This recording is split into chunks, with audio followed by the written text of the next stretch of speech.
A.K. Anvil, short story by John Jones. Michael noticed yet another change in Anthony's behaviour. They were subtle changes, not enough for people to notice, other than family and friends, basically those who knew him and were around him often. He was his older brother by 11 years, Anthony being 14, the age where they cannot be given advice because they knew it already. If you are ever stuck. Need a question answering. Want to solve a mystery. Just ask a teenager.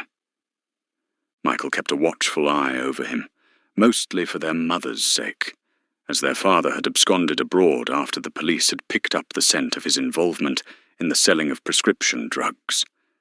He had been rather paranoid, perhaps indulging in the very pills he was selling, but that was that. He vanished into South America only to discover that they don't take too kindly to the selling of prescription drugs either. So he was serving 5 years in prison there. In a way, Michael thought of himself as a kind of father figure to him, although Anthony would never admit to that. At that age, they liked to think of themselves as mature, even adult. Often looked up to adults who displayed the types of behavior they were familiar with, the screw the system, I don't give a fuck, antisocial type attitude that appealed to both adults and youth. One such person, A.K. Anvil, real name Boris Princeton, was somebody liked and respected by Anthony. He was a rock singer, in the lightest meaning of the word. To adults who could see through him, he was just a talentless shouter, strutting around on stage, shouting illegible words into a microphone and passing it off as music. Of course, teenagers loved him, especially Anthony, who had joined his fan club. One of the perks of being a member, alongside concert ticket priorities and merchandise discounts, was the option for a meet and greet after a concert whenever he was touring. But Anvil didn't tour too often, and when he did, it was usually to arenas in capital cities. This time, however, he was coming to Anthony's hometown, to a football stadium converted between seasons for concerts, so it was obvious he was going, and signed up for the meet and greet straight away. As the time grew closer to when Anvil came to town, Anthony was becoming visibly nervous, or jittery, rather like the approaching day of an exam, or the long walk to the boss's office when he was in a bad mood to ask for time off or a raise. When the day did come, Anthony was surprisingly relaxed. Michael wondered just what sort of effect seeing Anvil in person would have on him. Would he come back completely changed, for better or worse? Or perhaps it may be a huge anticlimax when he met him, his on-screen and stage persona not reflecting what he was like in real life. A huge disappointment. Where was the wacky and crazy guy that's on stage, on television? That was the trouble with being famous. Your fans think they know you. Then sometimes reality bites, and the saying, "Never meet your heroes," becomes true. Perhaps that may not be so with Anvil. He could put on a front for his fans, a fake smile, or it could even be real. Love every minute of meeting his fans, actively seek it out, or when the spotlight is not turned on him, simply go back to his hotel room, on his own, return to being Boris Princeton, who enjoys country and western music and old romantic black and white films, make a cup of chamomile herbal tea, bed before 12, because he was tired after the concert. Anthony left early to meet up with the other members of the fan club, and everything went as expected. Anvil performed on stage, with Anthony as close as an audience member could get, loving every second of it. And when it had finished, he and the other members who had signed up for the meet and greet were allowed backstage to the lounge area of the football stadium, where they would have parties and functions. They waited almost an hour for Anvil to appear, but he did, and something inside Anthony's mind twigged, as it did in the other fans who were about to meet him. When he returned home at around 12:30, Michael was in front of the stove, cooking scrambled egg.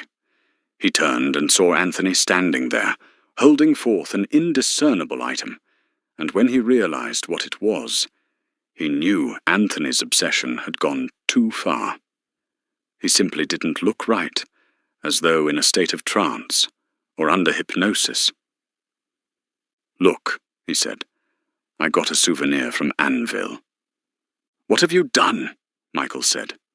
"My piece of Anvil," he said, holding forth a human heart. When Boris Princeton had started out 3 years ago, his record label had concocted a stratagem, or ruse, to basically get the record-buying public to buy his records. Taking their inspiration from failed attempts in the past, they expanded on the idea of injecting subliminal sound waves into the records. They were subtle, could easily avoid detection, but were there in all of Anvil's recorded output. They discovered that the frequency could affect certain parts of the brain to tune it to their requirements, which could basically heighten a person's liking for Anvil. It couldn't be set too high, or people would get suspicious. Everybody who heard his music would be buying it, from classical enthusiasts to elderly people who didn't like anything modern.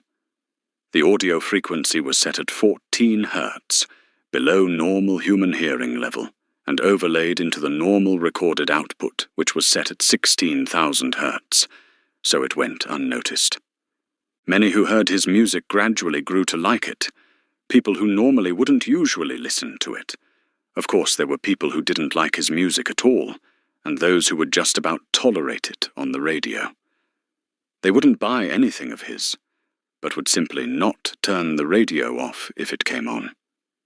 Yet, the effect it had on his fans, and those who liked it in normal circumstances, was an increase in their admiration to exceedingly dangerous levels. Every time they heard Anvil's recorded music, it would affect their minds to such a degree as to enhance their devotion.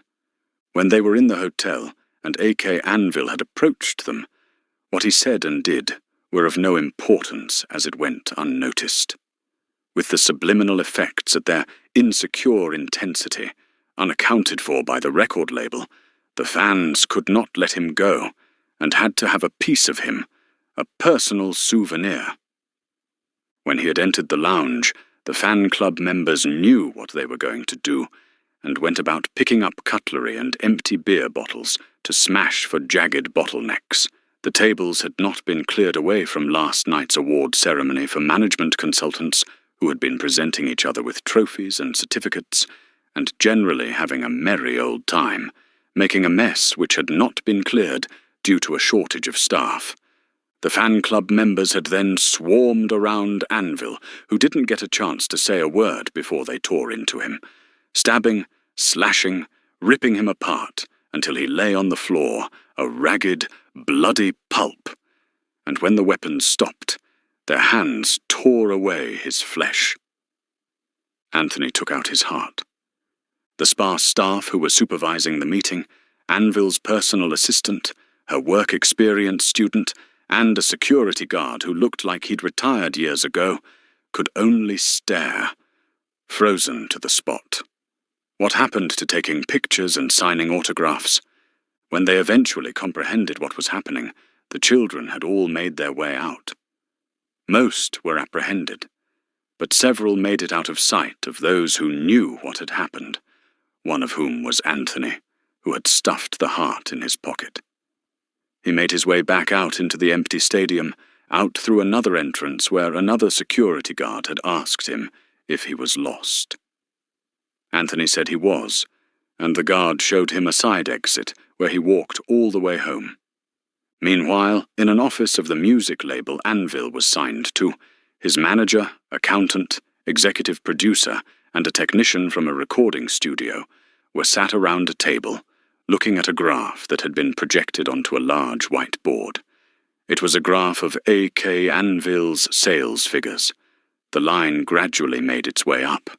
They had other musicians and bands on the label, and it was decided there and then to inject the frequency into their music as well.